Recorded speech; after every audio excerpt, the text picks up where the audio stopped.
Hello student, welcome to my YouTube channel. Student, इस video में हम क्लास 10th मैथ्स के चैप्टर 12 के एग्जांपल नंबर 4 को सॉल्व करेंगे। एग्जांपल है, in figure two circular flower beds have been shown on two sides of a square lawn ABCD of side 56 metre. Means एक square flower lawn है जिसका नाम क्या है, ABCD। इसकी दोनों साइड पर स्टूडेंट दो क्या हैं, सर्कुलर फ्लावर बेड हैं, जैसे कि ये वाला और ये वाला दो सर्कुलर फ्लावर बेड हैं। If the centre of each circular flower bed is the point of intersection of the diagonals of the square lawn. अब जैसे कि स्टूडेंट ये जो दो सर्कुलर फ्लावर बेड हैं, तो इसका सेंटर जो है वो स्क्वायर लॉन के डायगोनल का जो पॉइंट ऑफ इंटरसेक्शन मींस ये जो ओ पॉइंट है जहां पर दोनों डायगोनल एक दूसरे को इंटरसेक्ट कर रहे हैं, तो यही पॉइंट ओ जो है दोनों सर्कुलर फ्लावर बेड का क्या है, सेंटर है। Find the sum of the areas of the lawn and the flower bed. तो हमें ये जो लॉन है इसका एरिया और ये जो दो फ्लावर बेड्स हैं इनका एरिया, दोनों का सम फाइंड करना है। ठीक है, तो स्टूडेंट देखो, बिल्कुल सिंपल सा सॉल्यूशन है और ये जो एग्जांपल है वो इंपॉर्टेंट भी है, तो इसे थोड़ा हम ध्यान से समझेंगे। तो सबसे पहले सॉल्यूशन में हम लिखेंगे कि हमें क्वेश्चन में क्या गिवन है। ठीक है, तो गिवन में हमने यहां पे लिख दिया ABCD is a square. ABCD एक क्या है, स्क्वायर है, और इसकी साइड कितनी है, तो इसकी साइड स्टूडेंट कितनी, 56 मीटर। ठीक है, जैसे इसकी ये जो साइड ये कितनी है, 56 है, तो सिंपल स्टूडेंट सारी साइड इसकी कितनी होंगी, 56 होंगी, क्योंकि स्क्वायर की सारी साइड क्या रहती हैं, इक्वल रहती हैं। तो इसकी ये जो सारी साइड स्टूडेंट वो कितनी हो गई, 56 मीटर की हो गई। ठीक है, अब स्टूडेंट देखो, ये जो दोनों डायगोनल हैं AC और BD, तो स्क्वायर के डायगोनल आपस में क्या होते हैं, इक्वल होते हैं। तो यहां पर हम लिख देंगे AC is equal to BD, लिख दिया। और रीजन में यहां पे लिखेंगे हम डायगोनल्स ऑफ स्क्वायर। जो स्क्वायर इसको ये डायगोनल स्टूडेंट इसलिए आपस में क्या है, बराबर है। अब देखो, जैसे कि हम लोग जानते हैं जो स्क्वायर कोई डायगोनल होते हैं वो एक दूसरे के लिए इंटरसेक्ट जहां पर करते हैं ना, तो वहां पर वो एक दूसरे के लिए बराबर बराबर बाइसेक्ट भी करते हैं। जैसे कि ये AC और BD ओ पॉइंट पर इंटरसेक्ट होंगे, तो यहां से ये दो इक्वल इक्वल पार्ट में डिवाइड हो जाएंगे। जैसे AC लाइन जो है वो OA और OC में बढ़ जाएगी, और BD लाइन जो है वो OB और OD में बढ़ जाएगी। ठीक है, अब स्टूडेंट देखो, जहां पर ये दोनों इंटरसेक्ट भी करते हैं डायगोनल, तो वहां पर क्या 90 डिग्री का एंगल भी क्या होता है, फॉर्म होता है। ठीक है, मींस यहां पर ये 90 डिग्री, यहां पर ये 90 डिग्री, ये 90 डिग्री, ये 90 डिग्री, 90 डिग्री के एंगल फॉर्म होते हैं। अब स्टूडेंट जैसे क्वेश्चन में कहा है कि ये जो लॉन है उसका सॉरी ये जो फ्लावर बेड है तो उसका सेंटर पॉइंट भी क्या है, O है। तो अगर ये सेंटर पॉइंट है स्टूडेंट, तो सिंपल ये यहां से ये जो OB और OA ये क्या हो जाएंगे, रेडियस हो जाएंगे। ठीक इसी तरह ये जो दूसरा वाला फ्लावर बेड है तो उसका सेंटर पॉइंट भी O है, तो ये जो OC और OD है वो भी इसका क्या हो जाएगा, रेडियस हो जाएगा। ठीक है, तो देखो हम यहां पर क्या लिख देंगे, हम यहां पर लिखेंगे पहले OA is equal to OB is equal to OC और इज इक्वल टू OD। ठीक है, क्योंकि डायगोनल एक दूसरे को बाइसेक्ट करते हैं तो ये चारों इक्वल हो जाएंगे, और इन सबको स्टूडेंट जो है हम R के बराबर मान लेंगे। R क्यों, क्योंकि देखो ये जो फ्लावर बेड है ये उसकी क्या हो जाएंगे, रेडियस हो जाएंगे। अब सबसे पहले हमें क्या करना पड़ेगा स्टूडेंट, इसी R की वैल्यू निकालना पड़ेगी।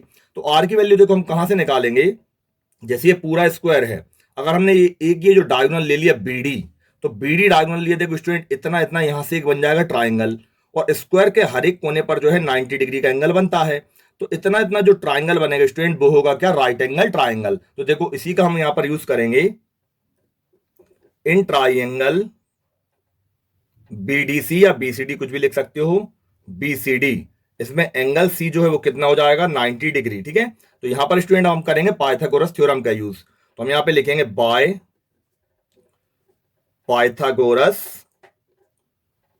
थ्योरम। अब पाइथागोरस थ्योरम क्या होती है स्टूडेंट, तो हाइपोटेनस स्क्वायर जो रहता है परपेंडिकुलर स्क्वायर और बेस स्क्वायर के सम के इक्वल होता है। तो जैसे ये वाली साइड, जैसे 90 डिग्री के सामने ये वाली साइड है BD स्टूडेंट, तो ये तो क्या हो जाएगी, हाइपोटेनस, ये हो जाएगी परपेंडिकुलर और ये हो जाएगी बेस। अब जैसे इस वाली साइड की हम लेंथ क्या मानेंगे, तो स्टूडेंट देखो हर एक साइड को हमने क्या माना है, R माना है। तो जैसे ये वाला OB R होगा तो यहां से OD भी कितना हो जाएगा, R हो जाएगा। ठीक है, तो यहां पर क्या हो जाएगा, हाइपोटेनस साइड क्या होगी BD, तो यहां पर हो जाएगा BD का square is equal to perpendicular हो जाएगी बीसी, तो यहां पर बीसी का स्क्वायर प्लस, और ये जो बेस है वो क्या हो जाएगी सीडी, तो यहां पर सीडी का स्क्वायर, ये हमने यहां पे लिख दिया। अब वैल्यू पुट करेंगे, बीडी क्या है, तो बीडी स्टूडेंट देखो, बीडी में यहां से यहां तक 2 बार आर आ रहे हैं, तो यहां पर 2 आर मीन कितना हो जाए 2 आर, तो यहां पर हो जाए 2 आर का स्क्वायर। फिर बीसी कितना है, तो बीसी है 56, ये यहां से यहां तक, तो यहां पर हमने लिख दिया 56 का स्क्वायर प्लस सीडी कितना है, वो भी 56 है, तो यहां पर 56 का स्क्वायर। अब इसे सॉल्व करेंगे, 2 आर स्क्वायर फाइंड करेंगे स्टूडेंट, कितना आएगा 2 टू द 4, और आर का स्क्वायर कितना होगा आर स्क्वायर। अब स्टूडेंट ये जो 56 का स्क्वायर है इसे मैं खोलूंगा नहीं, क्योंकि कैलकुलेशन थोड़ी बड़ी हो जाएगी। तो देखो यहाँ पर 56 स्क्वायर प्लस 56 स्क्वायर 2 बार है, और दोनों क्या है कॉमन चीज है, तो इसको हम ऐसे लिख सकते हैं, ट्वाइस ऑफ 56 का होल स्क्वायर। ठीक है, जैसे अगर आपके लिए x प्लस एक्स को प्लस करना होता है, x प्लस एक्स कितना लिख देते हैं हम, 2x लिख देते हैं। ठीक है, तो इसी तरह स्टूडेंट ये दोनों सेम चीजें, तो मैंने इसको लिख दिया ट्वाइस ऑफ 56 का स्क्वायर। अब यहां से R square as it is रहेगा, यहां पर ये 2 का 2 हो जाएगा, यहां पर इंटू लग जाएगा, ब्रैकेट में मल्टीप्लाई। अब 56 का स्क्वायर स्टूडेंट इसको मैं 2 बार लिख दूंगा। ठीक है, और ये जो 7 का 4 है वो कहां पर चला जाएगा, अपॉन में चला जाएगा। अब इसे कैंसिल करेंगे, 2 1 जा 2, 2 2 जा 4, 2 से काटूंगा इसे कितने बार में, 28 बार में। तो आर स्क्वायर के इक्वल में देखो कितना बचा, 28 इंटू 56। ठीक है, 28 इंटू कितना बचा 56, इसे हम नाम देंगे इक्वेशन फर्स्ट का। अब देखो आगे सॉल्व में इसलिए नहीं कर रहा हूं क्योंकि 28 और 56 का अगर हम मल्टीप्लाई करेंगे और आर का स्क्वायर करेंगे तो यहां पर स्क्वायर रूट चढ़ जाएगी, तो जो 28 इंटू 56 का आप स्क्वायर रूट निकालोगे स्टूडेंट, वो परफेक्ट स्क्वायर नहीं निकलेगा। तो हमने केवल यहां पर आर स्क्वायर इक्वल में 28 इंटू 56 लिखकर छोड़ दिया। ठीक है, ये रेडियस निकल आया। अब देखो इसके बाद में हमें क्या करना है स्टूडेंट, जैसे कि ये पूरे एरिया का हमें टोटल एरिया फाइंड करना है, तो सिंपल है, जरा डायग्राम को हम ध्यान से देखेंगे। देखो अगर ये एक सर्कुलर फ्लावर बेड स्टूडेंट, तो सिंपल है, यहां से ये जो ओ ए ये पूरा यहां तक इतना इतना, ओ ए से लेके पूरा बी तक, ये क्या बनेगा सेक्टर बनेगा। ठीक है, जैसे ये सर्कल रहता है, सर्कल में रेडियस के द्वारा जो पार्ट काटा जाता है स्टूडेंट वो क्या कहलाता है, सेक्टर कहलाता है। तो देखो एक सेक्टर इस तरफ है और एक सेक्टर इस तरफ है, दो तो सेक्टर हो गए। अब इन दोनों सेक्टर को हटा दो स्टूडेंट, रिमेनिंग इतना इतना जो पार्ट बच रहा है, ये दो क्या दिख रहा है हमें, ट्राइंगल। तो इसमें 2 ट्राइंगल हैं और 2 सेक्टर हैं, तो सिंपल है, अगर हम 2 सेक्टर और 2 ट्राइंगल का एरिया फाइंड कर लेंगे और उन्हें आपस में प्लस कर देंगे तो हमें जो टोटल एरिया चाहिए वो मिल जाएगा। ठीक है, तो सबसे पहले हम क्या करेंगे, ये जो सेक्टर है ओ ए बी, इसका एरिया फाइंड करेंगे। तो देखो यहां से हम लिखेंगे अब एरिया ऑफ सेक्टर कौन सा, ओ ए बी। तो एरिया ऑफ सेक्टर का फार्मूला स्टूडेंट क्या होता है, theta upon 360 into pi R square. ठीक है, अब यहां पर वैल्यू पुट करेंगे, देखो तो यहां पर थीटा कितना है, तो स्टूडेंट देखो हर एक यहां पर क्या 90 डिग्री का एंगल बन रहा है, जैसे मैंने आपके लिए स्टार्टिंग बताया था, दोनों रेडियस जहां पर, दोनों जो डायगोनल जहां इंटरसेक्ट करते हैं वहां पे कितना 90 डिग्री का एंगल फॉर्म होता है। तो यहां पर थीटा कितनी हो जाएगी 90, ठीक है, डिग्री, और अपॉन में कितना आएगा 360, फिर इंटू में पाई की वैल्यू कितनी होगी 22/7, रेडियस, तो देखो रेडियस आर स्क्वायर आ रहा है, तो देखो आर स्क्वायर की वैल्यू मैंने कितनी निकाली स्टूडेंट 28 इंटू 56। तो अब जो आर स्क्वायर है उसकी जगह पर हम सीधा लिख देंगे 28 इंटू 56। ठीक है, अब सॉल्व करेंगे, 0 से 0 कैंसिल, 9 1 जा 9, 9 4 जा 36। ठीक है, फिर ये 7 1 जा 7, 7 4 जा 28, 4 से 4 कैंसिल हो जाएगा, कितना बचेगा यहाँ पे 22 इंटू 56। ठीक है, अब स्टूडेंट आप 22 इंटू 56 का मल्टीप्लाई करोगे तो ये आपके लिए मिलेगा 1232। ठीक है, इतना हो जाए, और यहाँ पे क्या लिख देंगे हम, मीटर स्क्वायर। तो ये एरिया निकल आया। अब ठीक इसी तरह देखो स्टूडेंट, ये जो दूसरा वाला सेक्टर होगा उसका एरिया भी सेम होगा, क्योंकि देखो रेडियस सेम है और इसकी रेडियस तो सेम है, दोनों दोनों एक से ही है ना, तो दोनों का रेडियस सेम है स्टूडेंट, और थीटा भी दोनों की सेम है, तो मतलब इसका एरिया भी सेम का सेम यही निकलेगा। तो हम यहाँ पे लिखेंगे कि जो एरिया ऑफ सेक्टर दूसरा वाला कौन सा बनेगा, ओसीडी, उसका एरिया भी स्टूडेंट इतना कितना निकल आएगा 1232 मीटर स्क्वायर। ठीक है, अब क्या करेंगे स्टूडेंट, ये जो ट्राइंगल है एओडी, इसका एरिया निकालेंगे। अब क्योंकि देखो जो एओडी है वो एक राइट एंगल ट्राइंगल है, यहां पर राइट एंगल बन रहा है, तो ये आपने पढ़ा है जो राइट एंगल ट्राइंगल होता है स्टूडेंट, अगर हमें उसका एरिया निकालना हो तो सिंपल ये बेस कहलाती है और ये कहलाती है हाइट या एल्टीट्यूड। तो सिंपल इसमें एरिया ऑफ ट्राइंगल का फॉर्मूला लग जाता है 1/2 इंटू बेस इंटू हाइट। ठीक है, तो देखो अब हम यहां पर लिखेंगे एरिया ऑफ ट्राइंगल, तो कौन सा ट्राइंगल लेना है इस बार हम, एओडी। तो एरिया ऑफ ट्राइंगल का फॉर्मूला हो जाए student 1/2 into base into height. तो यहाँ पर ये 1/2 तो ऐसे कैसे लेकर आएगा।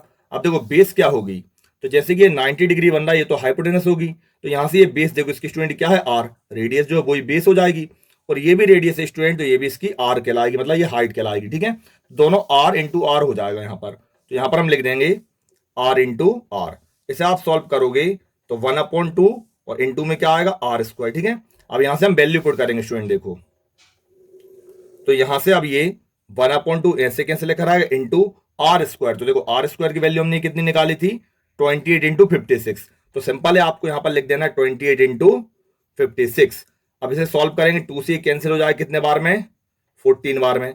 जब आप 14 और 56 का मल्टीप्लाई करोगे स्टूडेंट ये मिलेगा 784, और एरिया इसलिए मीटर स्क्वायर लगा देंगे। ठीक है, अब देखो जो इस वाले ट्राइंगल के एरिया को स्टूडेंट वो ही इसी का होगा क्योंकि दोनों सेम है। ठीक है, ये भी एक राइट एंगल ट्राइंगल है, रेडियस रेडियस है दोनों में, तो यहां पर अपन लिख देंगे कि जो एरिया निकलेगा किसका, ट्राइंगल बीओसी का, ये वाला जो बीओसी है इसका एरिया, ये भी कितना हो जाएगा 784 मीटर स्क्वायर। ठीक है, अब देखो हमारे पास चारों एरिया हो गए, जैसे ये पूरा ये जो सेक्टर है इसका एरिया हो गया, इस वाले सेक्टर का एरिया हो गया, दोनों ट्राइंगल का एरिया हो गया। जब सबको जोड़ देंगे स्टूडेंट ये पूरा जो स्क्वायर है और ये जो दोनों फ्लावर बेड है उनका टोटल एरिया हमें मिल जाएगा। ठीक है, तो यहां पर हम लिखेंगे अब टोटल एरिया, तो टोटल एरिया के इक्वल में यहां पे आप लिख दोगे एरिया, मैंने शॉर्ट फॉर्म में लिख दिया, तो एरिया ऑफ सेक्टर कौन सा था एओबी, जैसे हमने ओएबी का नाम दे दिया था, तो ओएबी।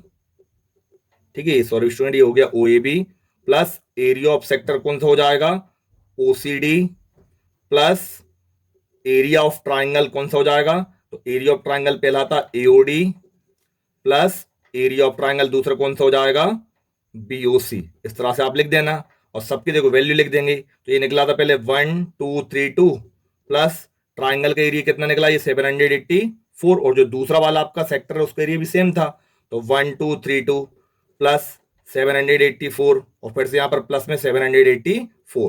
तो स्टूडेंट जब आप इसका सम करोगे तो आपके लिए फाइनल आंसर मिलेगा कितना 4032 मीटर स्क्वायर। ठीक है, तो स्टूडेंट बस यही जो है हमारा टोटल आंसर हो जाएगा जो कि हमें पूरे फ्लावर बेड का निकालना था। ठीक है, तो स्टूडेंट सिंपल सा सॉल्यूशन है, थोड़ी सी आप प्रैक्टिस करोगे तो आपके लिए समझ में आ जाएगा। तो स्टूडेंट अगर आपके लिए वीडियो पसंद आई हो तो वीडियो को लाइक और शेयर करना ना भूलें, और मेरे चैनल पर नए हो तो क्लास 10th मैथ्स के लिए मेरे चैनल के लिए सब्सक्राइब जरूर करें। Thank you.